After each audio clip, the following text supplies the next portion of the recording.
بسم الله الرحمن الرحيم. السلام عليكم ورحمة الله وبركاته. أبناء الطلبة الأعزاء سنوات ثانية ثانوي، مرحبا بكم إلى قناتكم للرياضيات.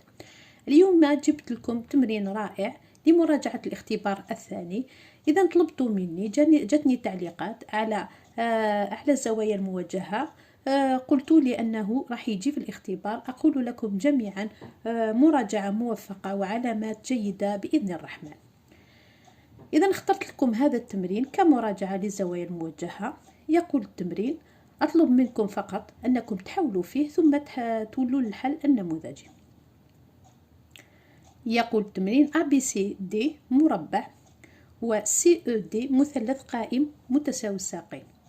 طبعا الشكل هوليك الشكل أمامكم، هذا هو ABCD مثلث مربع قائم، مربع.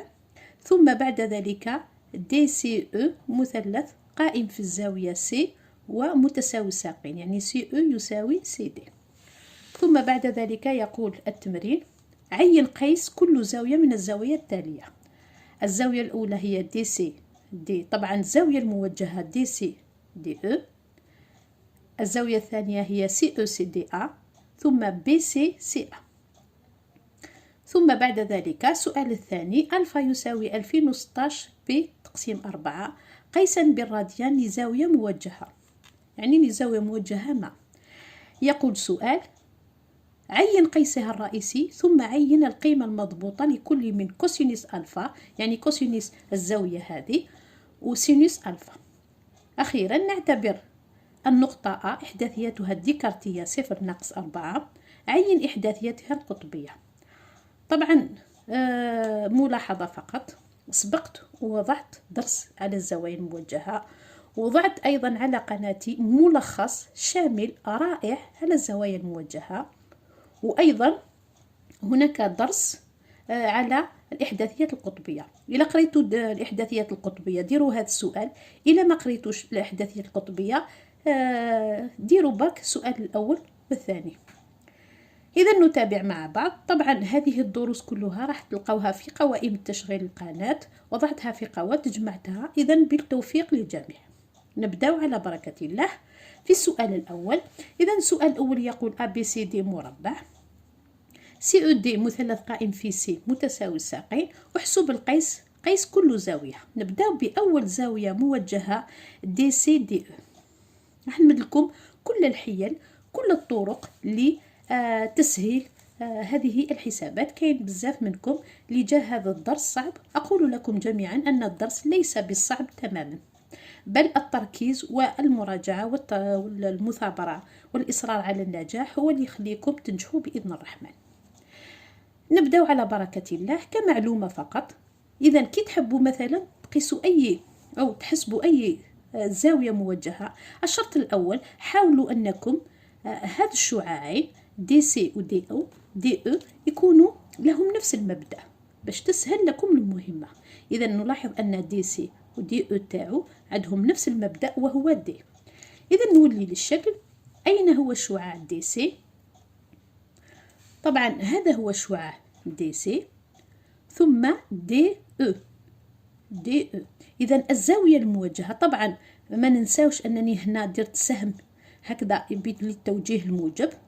إذا نأخذ كمثل الدائرة المثلثية، عكس عقارب الساعة نديه الاتجاه الموجب، وحسب عقارب الساعة الاتجاه السالب. إذا أين هي DCDE؟ لاحظوا معي، دائما تبدأوا من الانطلاقة الأولى اللي هي الشعاع DC. هونيك الشعاع DC. لاحظوا معي كيف تتجه الزاوية إلى غاية DE. نعلم أن الزاوية دائما لها المبدأ ولها يعني نصفين مستقيم الحامل لهما. إذا هنا الشعاع DC، هذا هو الشعاع DC ثم DE. إذا اتجاه أول شيء نلاحظ أن الاتجاه هو نفس الاتجاه هذا، لذا الزاوية تاعي لازم تطلع لي موجبة. ثم بعد ذلك ما هو قيس هذه الزاوية؟ احنا نعرف أن المثلث DCE متساوي الساقين وقائم عند C. إذا متساوي الساقين الرأس تاعها هنايا المثلث تاعي هو C. إذا سي أو يساوي سي دي. إذا نعلم أن في المتساوي الساقين الزاويتين دي و أو متقايستين، وبما أن هنا عندي زاوية قائمة راح تكون هذه الزاوية هي بي على 4، وهذه هي أيضا بي على 4. لماذا؟ لأن 180 ناقص هنا كي نجمع الزاويتين راح تمد لي 90 درجة، و90 كي نقسموها على 2 تمد لي بي على 4، يعني 45 درجة. أتمنى فقط أن يكون واضح. إذا ما هو قيس الزاوية دي سي دي أو؟ أولا هو الاتجاه الموجب، ثم بعد ذلك نكتب تساوي. ماذا تساوي؟ تساوي قلت زائد بي على 4. بي على 4. طبعا هذا قيس واحد فقط. إذا حبيت نكتب جميع الزوايا راح أضيف دائما زائد 2 كابي. إذا أضيف 2 كابي مع ك ينتمي إلى زد. إذا هذا هو قيس الزاوية الموجهة دي سي دي أو. طبعا ماشي هذا هو قيس، هو جميع أقياس الزاوية دي سي دي أو. نتابع الزاوية الثانية. إذا الزاوية الموجهة الثانية هي سي أو دي أ. هنا هو الشعاع سي أو. شعاع سي أو هو هذا الشعاع، ركزوا فقط معايا. إذا سي أو مع دي أ. هنا هو الشعاع دي أ، هاوليك الشعاع دي أ. واش راح ندير هنا؟ قلت لكم في البداية أنني أحاول ندير الزاوية الموجهة تاعها لها الشعاعين لهما نفس المبدأ. إذا بماذا أعوض؟ مثلا دي أ، حنا نعرفوا أن أ بي سي دي مربع. إذا دي أ شعاع دي أ ماذا يساوي؟ هو نفسه سي بي. إذا نكتب، إذا هذه الزاوية هي نفسها الزاوية سي أو، نخليه كما هو. الآن دي أ قلنا أن شعاع دي أ هو نفسه سي بي. سي بي لأن راني في مربع. طبعا ممكن نكتب هنا سي دي يساوي سي بي، لأن أ بي سي دي مربع. هذا هو التعليل. ثم بعد ذلك الآن نولي سي أو. لاحظوا معايا الشكل سي أو، الزاوية الموجهة سي أو سي بي. نلاحظ أن الشعاعين سي أو وسي بي كيف هما مرتبطان خطيا، لهم نفس المنحى ولكن في اتجاهين متعاكسين. إذا نقول عندي سي أو باش نشرح لكم أكثر وأكثر، و سي بي إذا شعاعان. إذا كتبت لكم الشعاعين سي أو وسي بي مرتبطان خطيا ومختلفين في الاتجاه. لو تولوا للدرس كي يكون عندكم شعاعين مرتبطين خطيا ومختلفين في الاتجاه فإن الزاوية بيناتهم، لاحظوا معايا سي أو وسي بي، الزاوية بيناتهم راهي الزاوية القائمة الزاوية عفوا المستقيمة بي. إذا نكتب، إذا الزاوية الموجهة بين سي أو وسي بي هي بي. ما نساوش دائما أضيف 2 كابي لكي أكتب جميع الزوايا مع ك ينتمي إلى زد. أتمنى فقط أن يكون واضح. نتابع الزاوية الثالثة. إذا نحسب الزاوية الموجهة الثالثة بي سي سي أ. أولا نشوف باللي الزاوية الموجهة تاعنا ليس لها نفس المبدأ. إذا نحولها إلى لازم الشعاعين يكون لهما نفس المبدأ. كيف ذلك؟ عوضا ما نكتب بي سي راح نكتب سي أ سي بي. إذا ولكن حذاري كي نبدل الأحرف راح ندير ناقص، يعني شعاع معاكس له. إذا ناقص سي بي، نخلي سي أ كما هو سي أ. أصبح عندي شعاعين، الزاوية الموجهة لشعاعين إذا لهم نفس المبدأ اللي هو سي. ثم بعد ذلك عندي في خواص الزوايا الموجهة كي يكون عندنا شعاع مضروب في عدد سالب راح نكتبه نفس الشعاع، يعني اللي هو سي بي، يعني راح تكون هذه تساوي الزاوية الموجهة بين سي بي وسي أ. هذا الناقص راح نعوضه بزائد الزاوية بي.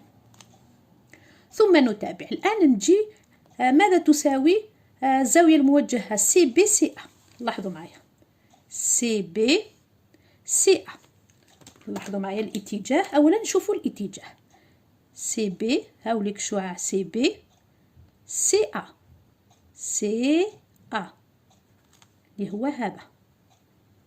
إذا أولا اتجاه كيف هو؟ لاحظوا معايا الاتجاه تاع السهم هكذا، إذا راه عكس الاتجاه تاع الاتجاه الموجب تاعنا. إذا راح يكون هنايا راح يساوي لي ناقص الزاوية اللي راح تخرج لي تساوي ناقص. الآن كم تساوي هذه الزاوية؟ احنا نعرف أن القطر عاصي ينصف الزاوية في المربع، إذا هذه راح تساوي لي بي على 4. لماذا؟ لأن هنا بي على 2 ونصف بي على 2 هو بي على 4. إذا هنا راح تساوي لي ناقص بي على 4. طبعا ما ننساوش زائد بي، وهنا ما ننساوش نضيف 2 كابي لأنني راني نلقى جميع الأقياس، زائد 2 كابي. الآن بقات لي خطوة أخيرة وحد المقامات. إذا نولي للسطر بي سي الزاوية الموجهة. لاحظوا بي سي سي أ تساوي، إذا نوحد المقامات. هنا 4 على 4، 4 ناقص 1 3 بي على 4 زائد 2 كابي. ما نساوش هنا ك ضروري جدا نكتبوه ينتمي إلى زد. إذا ك عدد صحيح نسبي ينتمي إلى زد. أتمنى فقط أن يكون الشرح واضح للجميع. نتابع. إذا ركزوا معايا في السؤال هذا. وش يقول السؤال هذا؟ عندنا ألفا هو 2016 بي تقسيم 4. يقول السؤال عين القيس الرئيسي للزاوية هذه ألفا. إذا هذا السؤال هو مضمونه كالتالي، يعني نكتب ألفا تاعي اللي هي 2016 بي على 4 على شكل زاوية أخرى تيتا زائد 2 كابي مع ك ينتمي إلى زد، حيث تيتا ينتمي إلى المجال ناقص بي مفتوح بي. إذا هذا هو مضمون السؤال. كي يطلب منكم دائما قيس الرئيسي، القيس الرئيسي دائما هو إيجاد تيتا حيث تيتا تنتمي إلى المجال ناقص بي بي. إذا نبدأ على بركة الله. كيف أكتب ألفا تاعي على شكل تيتا زائد 2 كابي؟ حنا عندنا ألفا تاعي، ركزوا فقط معايا. ألفا تاعي ماذا تساوي؟ تساوي 2016 بي على 4. لاحظوا.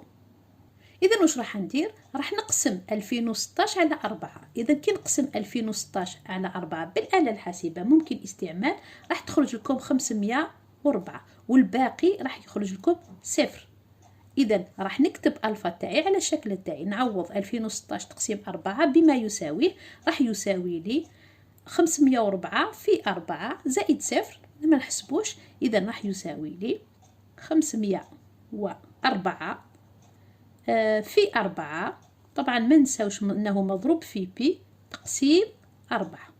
ثم بعد ذلك نختزل 4 مع 4، هذا العدد راح يخرج لي 504 بي.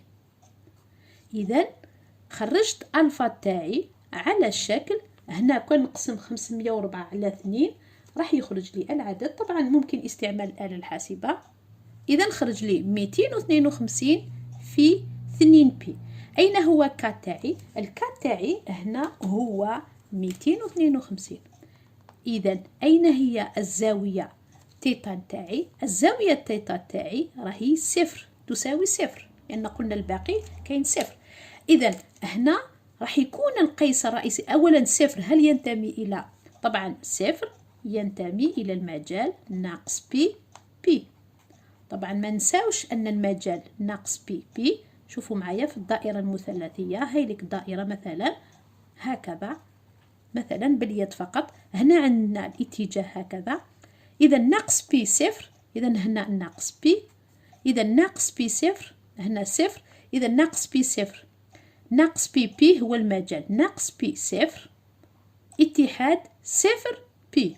إذا هذا هو نفسه ناقص بي 0 باش تفهموا مجال مغلوق اتحاد 0 بي. إذا نلاحظ أن 0 ينتمي إلى هذا المجال، وبالتالي راح تكون تيتا تاعي هو 0. إذا القيس الرئيسي لألفا هو 0. إذا نكتب. إذا أتمنى فقط أن يكون مفهوم. نكتب لكم القيس الرئيسي للزاوية الموجهة تاعنا هو 0. حبيت نزيد لكم مثال آخر باش يعني تتضح الفكرة أكثر. مثلا يكون عندنا ألفا فتحة زاوية أخرى 2017 بي تقسيم 4. إذا يقول احسب القيس الرئيسي. لاحظوا معي واش راح ندير هنا، راح ندير لكم طريقة أخرى. بدل ما نقسم 2017 على 4 ندير لكم طريقة حيلة أخرى. راح نكتب 2017 على شكل 2016 بي زائد بي.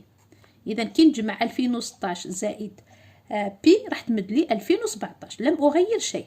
ثم بعد ذلك أفكك الكسر. إذا 2016 بي على 4 زائد بي على 4. ثم بعد ذلك نقسم 2016 بي على 4 راح تمد لي، طبعا نعاود 2017 بي على 4 هي، قلت 2016 بي سبق حسبناها هي 504 بي زائد بي على 4. إذا هنا نقيس، هنا ممكن نكتب 504 على شكل 2 في 252 بي زائد بي على 4. إذا كتبت الزاوية تاعي على شكل 2 كا بي زائد بي على 4. هنا قيس الزاوية تاعي ألفا فتحة هو بي على 4، ولكن حذاري دائما نتحقق أن بي على 4 ينتمي إلى المجال ناقص بي، هذا هو الشرط، بي مغلق. إذا بي على 4 طبعا راح يجي هنا مثلا بي على 4، إذا ينتمي إلى هذا المجال. إذا نقول بي على 4، نكتب بي على 4 هو القيس الرئيسي لألفا فتحة. إذا حبيت فقط نزيد لكم مثال لتوضيح المعلومة. إذا نتابع السؤال الذي يليه. يقول طبعا ما نساوش أن كي حسبنا القيس الرئيسي لألفا تاعي لقيناه صفر. يقول احسب كوسينوس ألفا وسينوس ألفا. إذا كوسينوس ألفا ماذا يساوي؟ حنا لقينا القيس الرئيسي لألفا هو صفر، إذا راح يساوي لي كوس، نكتب 2016 بي على 4 اللي هو ألفا تاعي، هو كوسينوس، نكتب القيس الرئيسي اللي هو صفر، وكوسينوس صفر وهو الواحد. وأخيرا سينوس ألفا تاعي، إذا سينوس ألفا اللي هو سينوس الزاوية 2016 عفوا 16 بي على 4 تساوي سينوس الصفر وتساوي الصفر. أتمنى فقط أن يكون لحد الآن واضح. إذا وصلنا للسؤال الأخير. يقول عين الإحداثيات القطبية للنقطة A ذات الإحداثيات 0 ناقص 4. طبعا تذكرة بسيطة على الإحداثيات القطبية. إذا كي يكون عندنا إحداثيات X Y للنقطة A، فإن الإحداثيات القطبية ل A هي R تيتا، حيث R هي الطويلة وتعبر بالجذر التربيعي لإكس مربع زائد إكس مربع. إذا نربع الفاصلة زائد مربع الترتيبة وندير لها الجذر التربيعي. أما لإيجاد تيتا راح نستعمل العلاقتين كوسينوس وسينوس، حيث كوسينوس تيتا هو إكس نقسم الفاصلة على R، وسينوس تيتا نقسم الترتيبة على R. إذا نطبق لمن لم يرى الدرس من قبل. إذا نطبق التطبيق المباشر. عندنا A 0 ناقص 4، إكس هي الفاصلة، وإيكغيك هي الترتيبة ناقص 4. إذا لحساب R واش راح ندير؟ نكتب 0 الكل مربع اللي هي إكس مربع زائد ناقص 4 الكل مربع. إذا 0 الكل مربع هي 0 تساوي ناقص 4 الكل مربع هي جذر 16، وجذر 16 مربع تام راح يخرج لي 4. إذا أخيرا R تاعي يساوي 4. أضعه في إطار. إذا نتابع بحساب زاوية تيتا. كيف ذلك؟ قلنا أن نستعمل كوسينوس تيتا اللي هو إكس على R، وسينوس تيتا يساوي إيكغيك على R. إذا نعوض. إكس تاعنا هو 0 عند الكوسينوس، كوسينوس تيتا هو 0 على R هو 4. ثم بعد ذلك سينوس تيتا إيكغيك هو ناقص 4 على 4، وهذه 0 على 4 0، وناقص 4 على 4 يمدلي ناقص 1. إذا نحل هذه الجملة. وش عندي لإيجاد تيتا عندي كوسينوس تيتا يساوي 0 وسينوس تيتا يساوي ناقص 1. إذا من هي الزاوية التي تحقق كوسينوس تاعها هو 0 وسينوس تاعها هو ناقص 1؟ نجي للدائرة المثلثية. إذا كي رسمت لكم الدائرة المثلثية طبعا لازم يكون اتجاه عكس عقارب الساعة الموجب. إذا ما هي الزاوية التي تحقق السينوس تاعها هو -1. إذا كي نجي السينوس -1 هاوليك هنا، والكوسينوس تاعها هو 0. إذا هذه الزاوية اللي هنبداها من هنا من محور الفواصل إلى غاية هذه الزاوية، إلى غاية هذه يعني إلى هنا الاتجاه الموجب، راح تكون الزاوية هنا هي 3π/2. أما إذا مشيت عكس عقارب الساعة فإن الزاوية تاعي راح تخرج لي -π/2. إذا ممكن نقول تيتا هي يا إما تدو الزاوية الاتجاه الموجب نقول 3π/2 أو تيتا يساوي -π/2. نختار إحدى الزاويتين لإعطاء الإحداثيات القطبية. إذا الإحداثيات القطبية لأ، القطبية للنقطة A هي مثلا ندي -π/2 أو 3π/2. هي R قلنا هي 4، تيتا كم؟ 3π/2، أو ممكن نقول 4 أو -π/2. وبهذا أكون عند نهاية هذا التمرين الذي أتمناه أنني وفقت في الشرح المبسط. أقول لكم جميعا بالتوفيق للجميع، والسلام عليكم ورحمة الله وبركاته، وإلى الملتقى إن شاء الله.